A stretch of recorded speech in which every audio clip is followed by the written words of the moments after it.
dan menjadi pagar tembok. Anda bisa nyanyikan itu berkali-kali. Anda bisa baca bahwa kesetiaan Tuhan menjadi pagar tembok kita. Ternyata Romo, saya pikir yang menjaga saya, yang melindungi saya, Tuhan yang kuat, Tuhan yang gagah, Tuhan yang perkasa. Tapi salah satu sifat Tuhan yang melindungi kita oleh pemazmur tadi, di Mazmur bab 91 disebut, kesetiaannya ialah perisai dan pagar tembok kita. Cakep nggak? Cakep Romo. Ini hal yang baru nih Romo buat saya nih Romo. Bahkan sudah 5 tahun Bible Learning, baru tahu ada satu ayat di Mazmur bab 91 ayat 4. Kesetiaan Tuhanlah yang menjadi perisai dan pagar tembokku. Tuhanku yang setia memanggil aku, mengajak aku juga untuk setia. Romo, merinding nih Romo nih. Karena saya sering kali tergoda untuk tidak setia dalam kehidupan, dengan relasi dengan sesama, dengan pasangan, dan juga dengan Allah. Hati saya terbagi-bagi Romo, iman saya juga terpecah-pecah, saya cenderung tidak setia. Maka katakanlah Mazmur bab 91 ayat 4. Kesetiaan Tuhan adalah perisai dan pagar tembok bagiku. Setiap Anda berdoa, pagi, siang, malam, kita ini lagi dijaga saudara-saudara dengan kesetiaan Tuhan. Tuhan itu selalu setia sama kita. Saat kita berpaling, saat kita lagi berbuat dosa, saat kita lagi menjauh daripadanya, Tuhan itu selalu ada mengasihi kita. Itu istimewanya Tuhan.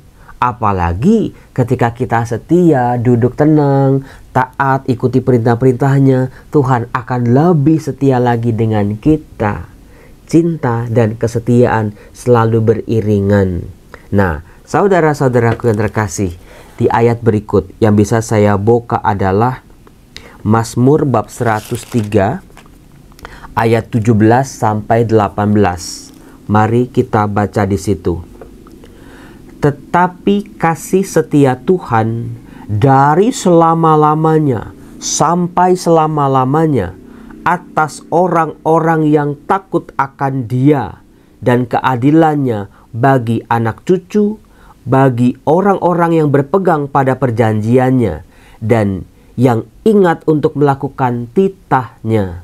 Jadi Mazmur bab 103 ayat 17 sampai 18 ini berbicara soal kesetiaan Tuhan itu everlasting, dari selama-lamanya sampai selama-lamanya. Bahasa Ibraninya itu leolam, tanpa batas, tak terhitung, tak pernah selesai. Saudara-saudara, dari sini Tuhan yang menciptakan kita, Tuhan yang memberikan kita rahmat kesetiaan, mengajak kita untuk setia juga dengan pasangan itu seumur hidup. Makanya waktu janji pernikahan kan Anda berjanjinya dalam untung dan malang, sehat dan sakit. Bukan cuma tahan, saya tahan Romo, saya tahan. Tidak seperti itu kesetiaan. Bagaimana Anda mengisi kesetiaan itu? Melatih, mempertebal kesetiaan itu. Karena godaan untuk tidak setia akan semakin besar, akan semakin licik, akan semakin melumpuhkan kita. Kalau kesetiaan kita cuma begitu-begitu aja, tidak berkembang sejak awal menikah, percayalah akan jatuh dalam ketidaksetiaan. Kesetiaan pada istri, kesetiaan pada suami adalah wujud, bukti kesetiaanku pada Tuhan. Gak usah ngomong, wah aku setia padamu Tuhan, aku setia padamu Tuhan. Kalau terhadap pasangan saja kita tidak setia, terhadap panggilan kita saja, tugas pelayanan kita saja tidak setia, itu sama juga bohong. Saudara-saudara terkasih, kasih setia Tuhan selama-lamanya. Dari selama-lamanya sampai selama-lamanya, tidak berkesudahan. Pantesan Romo ada lagunya ya. Tak berkesudahan kasih setiamu Tuhan. Itu ada lagunya bahkan. Nah kemudian saudara-saudara, dari perjanjian baru itu 1 Tesalonika bab 5 ayat 24. 1 Tesalonika bab 5 ayat 24. Apa yang dibacakan di situ? Kebetulan ini adalah ayat yang saya pilih waktu saya penjubahan. Itu waktu itu umur saya masih 20-an tahun. Saya terpikat dengan ayat ini ketika saya mau betul-betul berjanji menggunakan jubah dan menjaga jubah ini sampai akhir hayat hidup saya. Yaitu, Dia yang memanggil kamu adalah setia. Ia juga akan menggenapinya.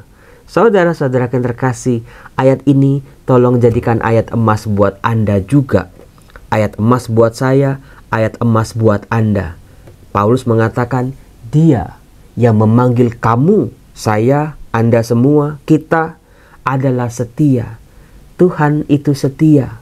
Bukan cuma setia nongkrongin kita gitu ya, nungguin kita. Tapi Tuhan diberi satu keterangan oleh Paulus, Dia juga yang akan menggenapinya. Tuhan itu setia pada janjinya, pada kebaikannya pada kita, saudara-saudara. Tuhan yang akan menggenapinya.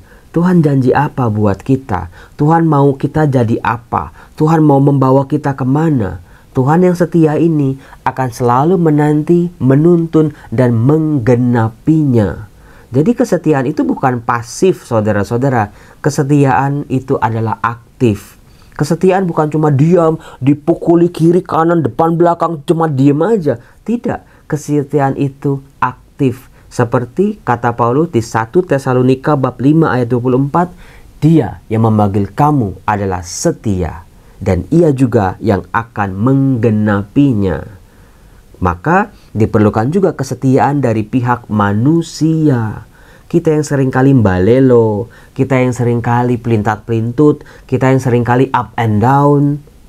Disitulah kita diajak sepanjang tahun 2025 ini, cobalah mulai lebih setia lagi sama Tuhan, lebih setia lagi sama hidup doa, yang seringkali bolong-bolong, yang seringkali mut-mutan, yang seringkali tertimbun oleh aneka macam kesibukan demi kesibukan kita. Iya Romo, kesetiaan itu tantangannya adalah kesibukan diri kita sendiri. Mau doa, lupa. Mau segala macam-macam, lupa. Ya karena apa? Sibuk sama diri sendiri. Nah kemudian saudara-saudara, ini dia. Dari Amsal bab 3. Amsal bab 3. Apa yang dikatakan di situ? Amsal bab 3 ayat 3 sampai 4.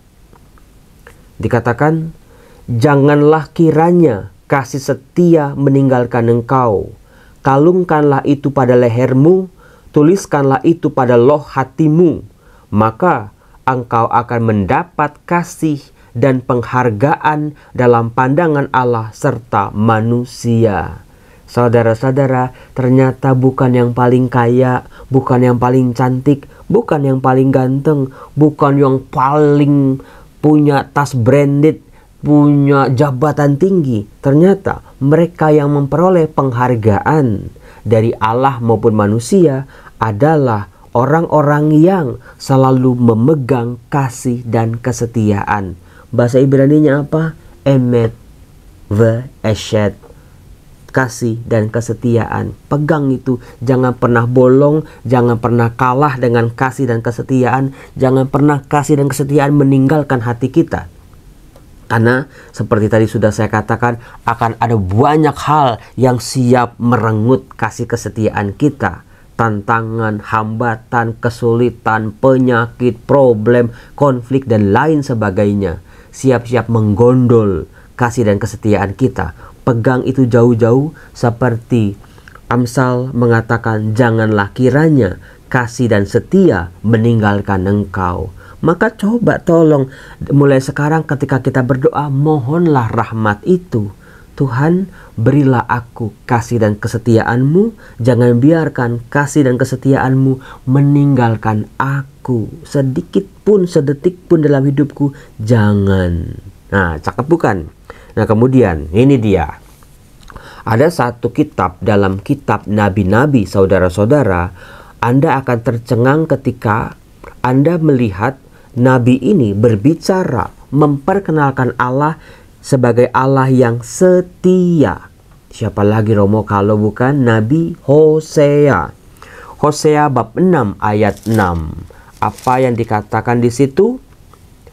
Sebab aku menyukai kasih setia dan bukan korban sembelihan, dan menyukai pengenalan akan Allah lebih daripada korban-korban bakaran. Jadi kesetiaan Allah, kesetiaan kita manusia ini, itulah kesukaannya Allah. Allah sangat amat senang, penuh sukacita ketika melihat anak-anaknya penuh kasih dan kesetiaan. Emet dan Eshet tidak boleh dilepas-lepas, tidak boleh ditinggalkan satu, diutamakan yang lain. Itulah kesukaan Allah. Bayangin saudara-saudara, melalui Nabi Hosea Allah memperkenalkan kehendaknya. Aku lebih menyukai kasih setia dan bukan korban sembelihan.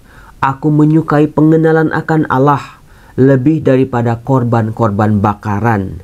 Kasih dan kesetiaan identik sejajar dengan pengenalan akan Allah. Maka kalau orang belajar ya ekonomi, matematika, teologi, bahkan itu ada S1, S2, S3, itu kan butuh konsistensi, butuh kesetiaan. Demikian pun pengenalan kita akan Allah harus meningkat, mendalam. Lebih luas. Itu cakepnya saudara-saudaraku yang terkasih. Sebab Tuhan kita menyukai kasih dan kesetiaan. Nah, saudara-saudaraku, itulah 5 ayat yang bisa membantu Anda untuk berdoa. Jadi memperkaya kosakata, kalimat-kalimat doa-doa kita. Enggak doa yang begitu-begitu aja, bukan doa yang monoton, tapi doa yang ada isinya. Tapi ingat ya, bukan cuma indah secara kalimat, berbunga-bunga, tapi pemahaman, pemaknaan. Lebih dalam lagi, mencintai dan mengenal tentang kesetiaan, mengenal lagi tentang pribadi dan sifat Allah, yang ternyata Allah, Engkau sungguh setia. Meskipun aku ini, pasanganku aja ninggalin aku Romo, orang tuaku aja meninggalkan aku Romo, anak-anakku aja udah nggak ada yang peduli sama aku Romo, sahabat-sahabatku udah pergi semua, tapi aku bersyukur aku punya Allah yang selalu setia dalam kehidupanku. Waduh, kalau Anda doain kayak gitu saudara-saudara, wah itu merinding betul-betul. Kasih Tuhan masuk melalui kulit, pikiran, perasaan, seluruh indera sampai meresap ke hati. Doa Anda akan betul-betul menjadi doa yang indah, doa yang punya kekuatan. Ya Allah, Engkaulah Allah yang setia. Jagalah aku ya Allah dengan kesetiaan-Mu yang menjadi perisai dan pagar tembok dalam hidupku. Jagalah aku, berilah aku berkat-berkat-Mu supaya aku menjadi anak-anak-Mu yang setia. Doakan juga pasangan hidup, doakan juga orang tua, anak-anak, keluarga, supaya kita semua menjadi pribadi-pribadi yang setia, menjadi keluarga yang diikat oleh kasih dan kesetiaan Tuhan. Dan Tuhan yang akan menggenapi semua janji-janjinya dalam hidup kita. Tuhan, kepadamu aku percaya, Engkau Allah yang setia. Ajar aku untuk setia. Berkati kehidupanku sejak hari ini. Berkati semua hal-hal yang aku perlukan. Usahaku, kesehatanku, kehidupanku, keluargaku. Berkati Tuhan. Biarlah kesetiaan-Mu membasahi hati kami yang kering kerontang. Dalam nama Yesus. Tuhan Yesus setia. Dia sahabat kita. Dalam segala susahku selalu menghiburku. Dia mengerti bahasa tetesan air mata. Dalam segala susahku dan gelombang menerjang, Tuhan Yesus setia. Tuhan berkati kami, anak-anak-Mu dengan kasih dan kesetiaan-Mu, dalam nama Bapa dan Putera dan Roh Kudus. Amin. Salam damai sejahtera memberkati kehidupan kita. Bye.